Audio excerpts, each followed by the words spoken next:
একটা জয়েন্ট ফ্যামিলিতে দীর্ঘদিন একটা বউ অথবা বাড়ির মেয়ের পিছনে দীর্ঘদিন ধরে চক্রান্ত করে করে করে করে তাকে শেষ পর্যন্ত বাড়ি ছাড়া করে দিল, আর তার পরিবর্তে অন্য একজনকে নিয়ে চলেন। এই রীতিটাকে কি বলে তোমরা জানো? বাংলা ব্যাকরণের এর একটা খুব সুন্দর নাম আছে। প্রিয় শিক্ষার্থী, কেমন আছো তোমরা সব? আশা করি ভালো আছো। বাংলা ব্যাকরণ বিধি চ্যানেলে তোমাদেরকে আরও একবার স্বাগত। আর এই সপ্তাহে যারা চ্যানেলটাকে সাবস্ক্রাইব করেছো তাদেরকে অসংখ্য ধন্যবাদ। আর সাবস্ক্রাইব করলে পারে কোনো রকম কোথা থেকেও কিচ্ছু পয়সা কাটে না, শুধুমাত্র এই যে আমি ভিডিওটা দেব ইউটিউবে, সেই নোটিফিকেশানটা ইউটিউব তোমাকে জানিয়ে দেবে যে এই ধরনের ভিডিও একটা চলে এলো, তোমরা তখন সেই ভিডিওটা গিয়ে দেখে নিতে পারো। এইটাই যা সুবিধা সাবস্ক্রাইব করার। আর যারা সাবস্ক্রাইব করোনি, যারা ভয় পাচ্ছ সাবস্ক্রাইব করতে কি হবে না হবে, তাদেরকে বলবো তোমরা একদম ভয় পেও না, নিশ্চিন্তে সাবস্ক্রাইব করো। এটা একটা শিক্ষামূলক চ্যানেল, বাংলা ব্যাকরণ সংক্রান্ত এবং বাংলা টপিক নিয়ে, এছাড়াও কারেন্ট অ্যাফেয়ার্স নিয়ে বিভিন্ন চাকরিমুখী পরীক্ষার সমস্ত বিষয় নিয়ে আমি এখানে আলোচনা করে থাকি। তোমাদের এই টপিকগুলো তোমাদের খুবই কাজে লাগবে, এবং ছোট থেকে যারা ব্যাকরণটা শিখছো একদম 5 থেকে, তাদের ক্ষেত্রেও কিন্তু ভিডিওটা খুবই কাজের ভিডিও। তো তোমরা সাবস্ক্রাইব করে পাশে থেকো। আজকে দেখো কতগুলো দেখো শব্দ লিখছি। দেখো এই শব্দগুলো তোমাদের তো খুবই চেনা শব্দ, তোমরা তো জানো এই শব্দগুলোর মানে। তুলা মানে জানো, মূলা মানে জানো, বুড়া মানে জানো, দুয়ার মানে জানো। এই শব্দগুলোকে আর কিভাবে বলে বলো তো? কিভাবে আর ডাকা যায় এই শব্দগুলোকে? যেমন দেখো, তুলা থেকে অনেকে কি বলে, অনেকে কি বলে না তুলো বলে, তুলো বলে। এই যে মূলা, মূলাকে অনেকে কি বলে না মূলো বলে, বলে তো। বুড়াকে কি বলে? বুড়ো বলে। দুয়ারকে কি বলে জানো? দুয়োর। এই যে পরিবর্তনটা হলো, এর মধ্যে একটা সিমিলারিটি লক্ষ্য করো। দেখো, তুলা, মূলা, বুড়া, দুয়ার, এখানে দেখো প্রথমে কিন্তু সব যে অক্ষরগুলো আছে প্রথমের, সেখানে কিন্তু সবই কিন্তু হর্ষৌ দিয়ে আছে। তয় হর্ষ আছে, ময় হর্ষ আছে, বয় হর্ষ আছে, এ কিন্তু থেকে গেল। পরবর্তী শব্দটায় দেখো এই হর্ষগুলো কিন্তু থেকে গেল। তাহলে কি পাল্টে গেল? এই যে আকাটা এখানে ওকার হয়ে গেল। প্রত্যেকটার ক্ষেত্রেই কিন্তু আকাটা ওকার হয়ে গেছে। এখান থেকে আমি বাংলা সিরিয়ালের কথা বলছিলাম, যে একটা জয়েন্ট ফ্যামিলিতে কোনো একজন ব্যক্তি বা কোনো একজন কুটকচালি মহিলা কোনো একটা মেয়েকে বা বাড়ির বউকে চক্রান্ত করে প্রভাব খাটিয়ে তাকে সরিয়ে দেওয়ার চেষ্টা করে থাকে, এবং শেষকালে সে সফলও হয়ে যায়।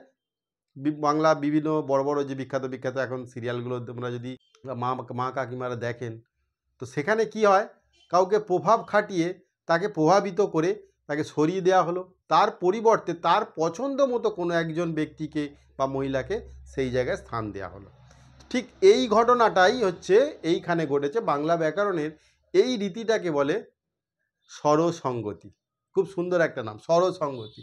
তাহলে কীরকম হবে দেখো, যে প্রভাব খাটালো সে কিন্তু রয়ে গেল। কে প্রভাব খাটালো? এই যে হর্ষগুলো কিন্তু কিন্তু প্রভাব খাটিয়েছে। প্রভাব খাটিয়ে কি করেছে? এই আকাটাকে হাটিয়ে দিল। লয়া আকাছে তুলা, লয়া আকাছে এই আকাটাকে সরিয়ে দিয়ে এই ওকাকে নিয়ে এলো, এর পছন্দ মতো একটা অক্ষরকে নিয়ে এলো। এখানেও তাই, এখানে আকাটাকে সরিয়ে দিয়ে এখানে ওকা নিয়ে এলো।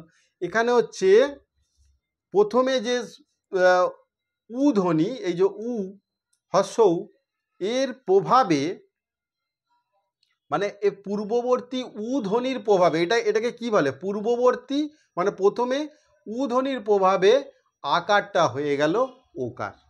এই রীতিটাকেই বলা হচ্ছে স্বরসঙ্গতি। আবার ঠিক উল্টোও ঘটে। উনান, এই শব্দগুলো দেখো, এই শব্দগুলো দেখো। এই যে ভিক্ষা, এটাকে অনেকে কি বলে না ভিক্ষে। বিলিতি, বিলিতিটাকে অনেকে কি বলে না বিলাতি, বিলাতি। এই উনানটাকে অনেকে কি বলে না উনুন। এখানে কিন্তু কয়েকটা নিয়ম দেখো। স্বরসঙ্গতি মানে হচ্ছে একজন প্রভাব খাটাবে, প্রভাব খাটিয়ে একজনকে সরিয়ে দেবে, তার পরিবর্তে আর একজনকে নিয়ে আসবে, এইটাই হচ্ছে স্বরসঙ্গতি।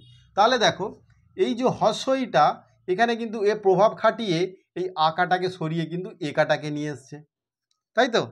তাহলে এখানে যে বিলিতি, এই যে বিলিতি, এই বিলিতিটাও কি করেছে না এখানে এই যে হর্ষইটা প্রভাব খাটিয়ে এই আকাটাকে সরিয়ে দিয়ে এই হস্যইটাকে সরিয়ে দিয়ে আকাটাকে নিয়ে এসেছে। আবার উনানে দেখো এই হস্যউ হচ্ছে প্রভাব খাটিয়ে এই আকাটাকে বদলে দিয়ে আবার একটা হস্যউ নিয়ে এসেছে। তা এইগুলো হচ্ছে স্বর সংগতির একটা রীতি। তোমরা এইভাবে যদি শেখো তাহলে কিন্তু খুব তাড়াতাড়ি। যেমন আরও কতগুলো উদাহরণ দেখো, যেমন দেখো উড়া, হস্যউ ডয় শুরু রাখা উড়া, উড়াটা কি হয়? উড়াটা হয়ে যায় ওরা, হয়তো ওরা বলে। আবার দেখো যেমন দেখো লিখা, এই লিখাটাকে কি বলে? কি বলে না লেখা বলে। শিয়ালকে কি বলে? শেয়াল। এখানেও দেখো এই যে এইটা হচ্ছে পরবর্তী ধ্বনির প্রভাবে পূর্ববর্তী ধ্বনি পরিবর্তিত হয়ে গেল। এই যে আকাটা কিন্তু থেকেই গেল, এখানেও আকা থেকে গেল, এখানেও আকা থেকে গেল। পরিবর্তন কে হলো? হস্যউটা পরিবর্তন হয়ে গিয়ে ওকার হয়ে গেছে, ওরা হয়ে গেছে। লিখাটা দেখো এখানেও আকার হয়ে গেছে, এখানেও আকার হয়ে গেছে। তাহলে এর প্রভাবে মানে পরবর্তী ধ্বনির প্রভাবে পূর্ববর্তী ধ্বনি পরিবর্তিত হয়ে গেল। এখানে হস্যই ছিল, এখানে একা চলে এলো। আবার দেখো এখানে শিয়ালটা হয়ে গেল, এখানে অন্তস্থ একা আকাটার প্রভাবে এই হস্যইটা পরিবর্তিত হয়ে গেল, একারে পরিবর্তন হয়ে গেল। তাহলে এই হচ্ছে তোমাদের স্বরসঙ্গতির নিয়ম। তোমরা এইভাবে যদি বুঝে বুঝে শিখে নাও তাহলে খুব সহজেই শিখে নিতে পারবে। এরপরে আর একটা কাহিনী বলছি। ধরো যখন কোনো প্রাকৃতিক দুর্যোগ আসে বা হয়, তখন কি হয়? সমস্ত কিছু চারিদিক লণ্ডভণ্ড হয়ে যায়, ঘর বাড়ি ভেঙে যায়, গাছপালা ভেঙে যায়, ইলেকট্রিক পোল ভেঙে যায়, অনেক কিছু লণ্ডভণ্ড হয়ে যায়, ওলট পালট হয়ে যায়, এদিক ওদিক হয়ে যায়। তো এই যে এদিক ওদিক হয়ে যাওয়াটাকে কি বলে হয়? কি বলে না বিপর্যয় বলে, তাই তো? যে বিপর্যয় এলে পারে কিন্তু সবারই কিন্তু খুব খারাপ লাগে। আবার এই বিপর্যয় শুধুমাত্র প্রাকৃতিক বিপর্যয় নয়, অনেক কিছু বিপর্যয় হতে পারে। অনেক কিছু বলতে আমি বাংলা ব্যাকরণের কথা বলছি। এখানে কিন্তু একদম বিপর্যয়টা হয় শুধুমাত্র উচ্চারণের সুবিধার জন্য। প্রাকৃতিক বিপর্যয় হয় শুধুমাত্র মানে শুধু ধ্বংসই, ক্ষতি ছাড়া কোনো লাভ নেই প্রাকৃতিক বিপর্যয়তে, ধ্বংস শুধু দেখতে পাই। আর ধ্বনি বিপর্যয় যেটা বাংলা ব্যাকরণের ক্ষেত্রে, সেখানে কিন্তু একটা সুবিধা আছে, উচ্চারণের সুবিধার্থে এই ধ্বনি বিপর্যয়টা হয়ে থাকে। আমি একটা কতগুলো শব্দ লিখছি, তোমরা দেখো, লক্ষ্য করো। মুকুট, আরও আছে, অনেক আছে, তোমরা ধীরে ধীরে সব জানতে পারবে, আরও অনেক কিছু আছে। দেখো এই শব্দগুলো তো প্রচলিত শব্দ, আমরা জানি। বাতাসা, রিক্সা, আলনা, মুকুট, এই শব্দগুলো অনেক অঞ্চল বিশেষে এই শব্দগুলোকে একটুখানি পরিবর্তন করে ফেলে। যেমন দেখো বাতাসা, এটাকে অনেকে অনেক অঞ্চলে কি বলে? বাসাতা। এই যে রিক্সা, এটাকে কি বলে অনেক অঞ্চলে? না রিস্কা। আবার এই যে আলনা, আলনাটাকে কি বলে? না আলনা। আবার দেখো মুকুটটাকে কি বলে অনেক অঞ্চলেতে? মুটুক বলে তো। আবার দেখো যেমন বাক্সটাকে কি বলে? না বাস্ক। তো এই যে ধ্বনিগুলো বা তা সা, এইখানে যে ধ্বনির যে রূপান্তরটা ঘটেছে, সেখানে একটা বিপর্যয় হয়ে গেছে। কি বিপর্যয় হয়েছিল? এই সাটা আগে চলে এসেছে এই তয়ের জায়গায়, আর তটা হচ্ছে লাস্টে চলে গেছে। তাহলে এই যে ওলট পালট হয়ে যাওয়া, আমি যেটা বলছিলাম প্রাকৃতিক বিপর্যয়ের ক্ষেত্রে, এই যে ওলট পালট হয়ে যাওয়া, এইটাকেই বলা হচ্ছে ধ্বনি বিপর্যয়। যেমন দেখো রিক্সাটা আছে, ক প্রথমে ছিল এখানে, এই কটা আগে পরে চলে গেছে, আর তালবস্যটা এখানে মাঝখানে চলে এসেছে, তাহলে এইটাও একটা ধ্বনি বিপর্যয় হয়ে গেল। আলনা, এই লটা হচ্ছে মাঝখানে আছে, এই লটা কিন্তু ধারে চলে গেছে, এক সাইডে চলে গেছে। মুকুটটা হয়ে গেছে মুটুক, এই টটা কিন্তু মাঝখানে ঢুকে গেছে। এই বাক্স ক প্রথমে ছিল, তারপরে দন্তেস চলে এসছে।